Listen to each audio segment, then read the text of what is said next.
자, 이런 가운데 이제 환율도 고공행진을 하고 있어서 좀 걱정이 큰데요. 환율 얘기로 좀 넘어가 보도록 하겠습니다. 요즘 원달러 환율이 천장을 뚫어버렸습니다. 한미 관세 협상도 일단락되면서 이제 숨통이 좀 트이나 했더니 원화가 계속해서 힘을 못 쓰고 있는 상황입니다. 이렇게 고환율이 계속되면요. 고물가, 고비용, 내수 침체라는 삼중고를 가지고 올 수가 있어서 우리 경제가 정말 많이 걱정이 되는 상황인데요. 자, 근데 달러뿐만이 아닙니다. 유로화, 위안화랑 비교해도 원화가 정말 많이 떨어져 있는 상황입니다. 유로화는 1,700원까지 올라가서요. 2010년 이후 최고치라고 하고요. 위안화도 이제 190원까지 올랐습니다. 5년 전에 160원대였는데 지금 190원까지 올랐습니다. 정말 심각한 상황인 것 같은데요. 어떻게 좀 보시나요? 네, 그러니까요. 지금 원화 가치가 달러 대비 1.38% 하락했다고 합니다. 그 일본에 지금 다카이치 사나이 총리가 들어서면서 급격한 엔저 현상이 있음에도 불구하고 엔화는 달러 대비 0.36% 정도 하락했다고요. 그러니까 굉장히 원화 가치가 굉장히 지금 하락한 상태입니다. 근데 이 환율이 이렇게 치솟고 원화 가치가 정말 계속 떨어지는 거에는 통화량을 얘기하지 않을 수가 없어요. 시중에 돈이 그만큼 많이 풀리기 때문에 가치가 떨어지는 것인데 대표적으로 통화량이 많아져서 너무 많아져서 인플레이션을 겪어서 지폐의 그 가치가 똥값이 된 곳이 베네수엘라가 있어요. 베네수엘라 한번 여러분 검색해 보시면 지폐 있지 않습니까? 그 지폐로 가방을 만들어요. 그러니까 그만큼 지폐가 이제 값어치가 떨어졌다는 거거든요. 그 베네수엘라에서 보면 이제 그 인플레이션을 막기 위해서 이게 인플레이션이 거의 제가 보니까 2014년 베네수엘라 인플레이션율이 69%, 2017년이 4,000%, 2018년 170만 %, 뭐 이런 식으로 인플레이션이 급격하게 올라가는데 이걸 막겠다고 한 대책 중에 뭐였냐면 돈을 엄청 찍어서 풀었던 겁니다. 그럼 그게 점점 더 인플레이션이 더 올라가고 화폐 가치가 거의 완전 바닥을 치게 되는 것이거든요.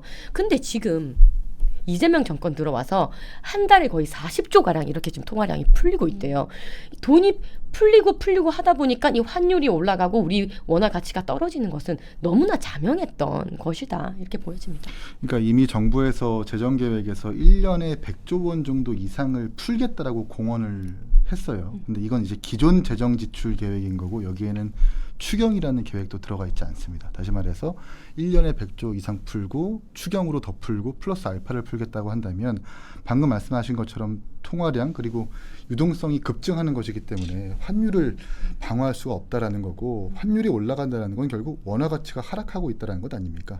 아마도 이런 재정 지출 이 시중의 유동성이 올라가는 것뿐만 아니라 이번에 이제 한미 협상에서 어쨌든 3,500억 달러를 우리가 투자하기로 했잖아요. 네.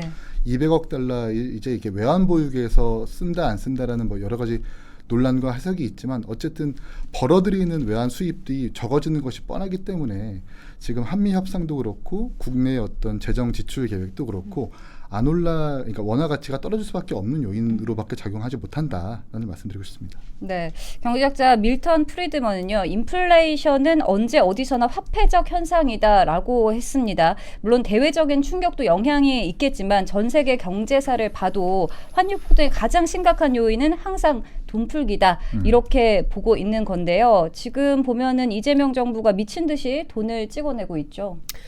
돈을 찍어내고 지금 이번에 지금 예산 정국인데 예산이 지금 우리 지금 총 728조 원 규모. 근데 그 올라간 이제 이 갭도 55조 역대 최고로 지금 예산을 책정을 한 거예요. 그러면서 뭐 본인들이 뭐 AI 뭐 이런 얘기 하지 않았습니까 그때? 네, 대통령 와서 연설하면서. 근데 그 728조 중에서 AI 예산은 뭐 10조 정도밖에 안 됐어요. 소비 쿠폰 여기 한 20몇 조가 더 들어가는 겁니다. 돈을 이렇게 계속 지금 풀고 있는 겁니다. 돈을 이렇게 많이 풀고 이것이 회전하는 속도도 또 빠르고 이러다 보니까 이 환율이 올라가고 인플레이션은 당연히 수반되는 것인 겁니다.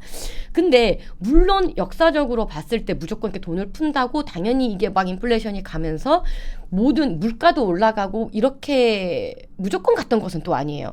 예를 들어서 뭐 70년대 80년대 보면 그때는 또 달러를 많이 벌어봤어요. 나가서 또 우리가 많이 벌어올 수 있는 그런 환경이 됐기 때문에 이 물가는 또 잡을 수 있는 그런 방어를 조금 했었거든요. 환율 방어를 했었는데 지금 대한민국 굉장히 어렵지 않습니까? 수출 이런 기업들이 굉장히 어렵고 2025년 10월이죠. 바로 전달 기준으로요.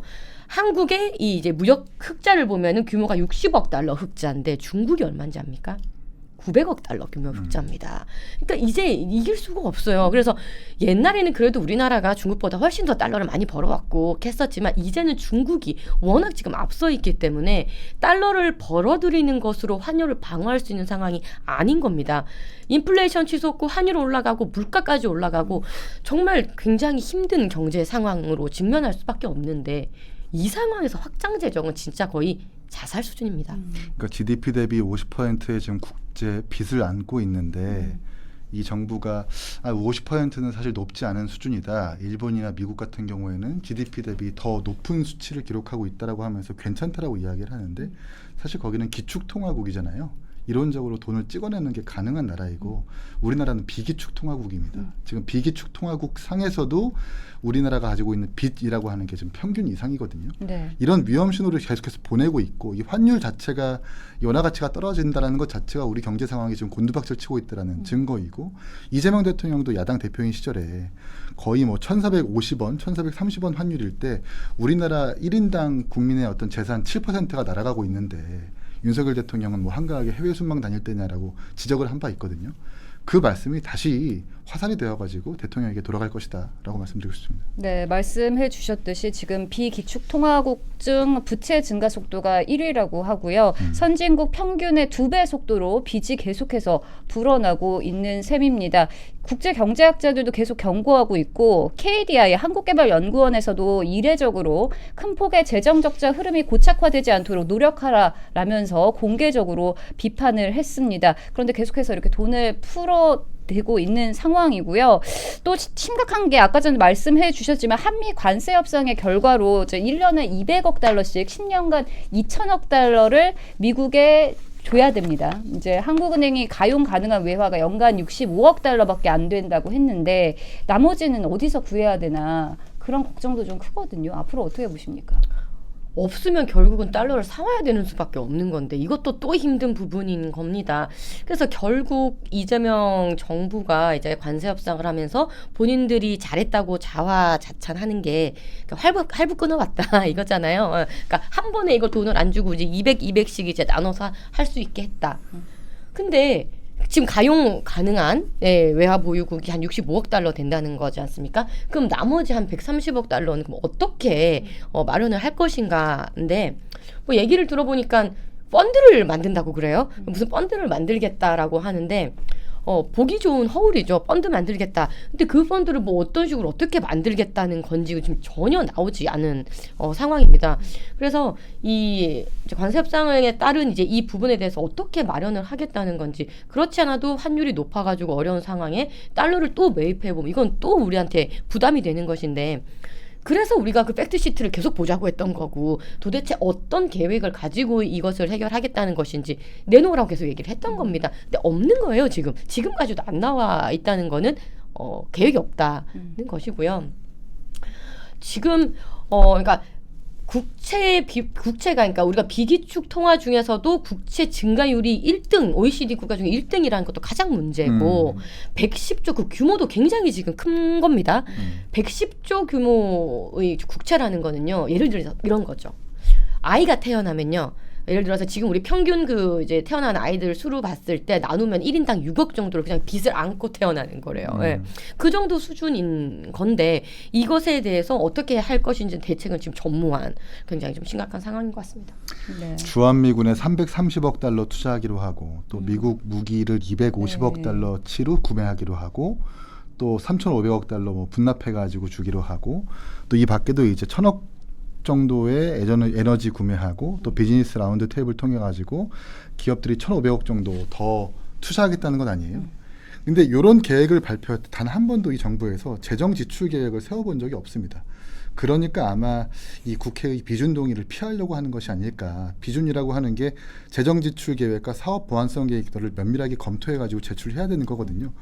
근데 이렇게 어떻게 쓰겠다라는 말만 있고 어떤 돈으로 하겠다라는 게 없어서 아마도 비준을 받지 않으려고 하는 것이 아닌가라는 예측도 들고요.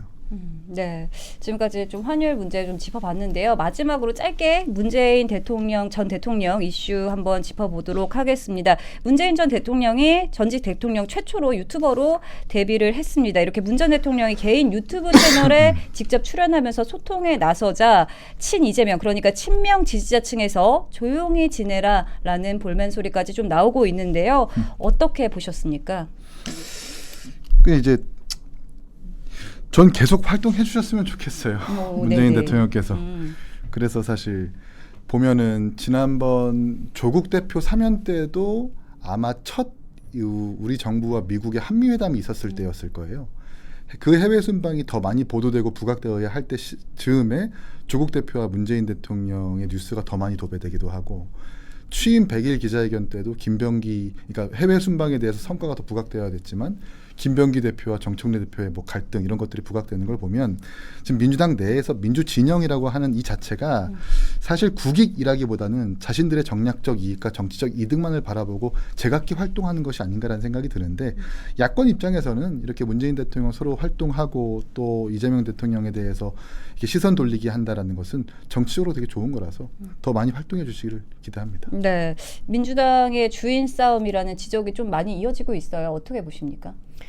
일명 명청 갈등의 이제 극대화라고 보여집니다.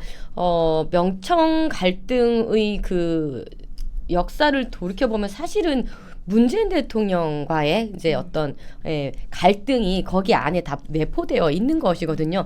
그래서 지금 문재인 대통령이 유튜브를 한다고 하자 댓글에 이재명 대통령 지지자들이 몰려가서 악성 댓글을 달기 시작했습니다. 문재인은 찌그러져 있지 뭐 하루 꿈틀거리. 제가 하는 게 아닙니다, 네네네. 여러분.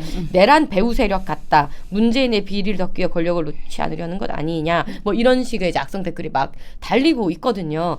근데 지금 보면은 우리가 이 당군 일의 최대의 범죄라고 하는 지금 대장동 사건도 사실상 이재명 대통령과 예전 이낙연 그 총리의 경선 과정에서 사실 민주당 내부에서 처음 불거졌던 사건이에요. 그러니까 그런 일들도 뭐 있었고, 최근에 또 보면은 유동철 부산시당 위원장의 어떤 정청래 대표가 컷오프 시켰던 사태도 있고, 그 명청 갈등이 조금씩 삐그덕 하고 있었는데 이제 문재인 등판 이렇게 하면서 이 명청 갈등이 이제 빵 극대화됐다 이렇게 보여집니다. 네, 혹시 상총대님 끝으로 하실 말씀 있으십니까?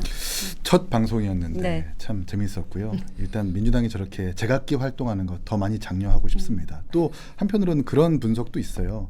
지방선거가 다가오고 있지 않습니까? 근데 아직도 친명이 아니라 친문이라는 딱지를 못 벗어 나고 있는 사람들이 있는데, 그런 사람들을 돕자고 유튜브를 시작해가지고 목소리 내는 것 아니냐라는 일각의 어떤 분석도 있거든요. 이런 부분들도 우리가 유효하게 바라봐야 될 것 같습니다.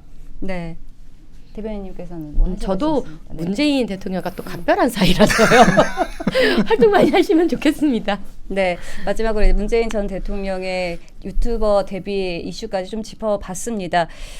지금 대출 규제, 전세 자금, 집값, 임대주택 권장 정책, 이 사다리가 끊긴 이 현실 속에서 정말 화가 나고 고통받는 건 청년과 서민과 또 신혼부부들과 모든 국민이지 않을까 싶습니다.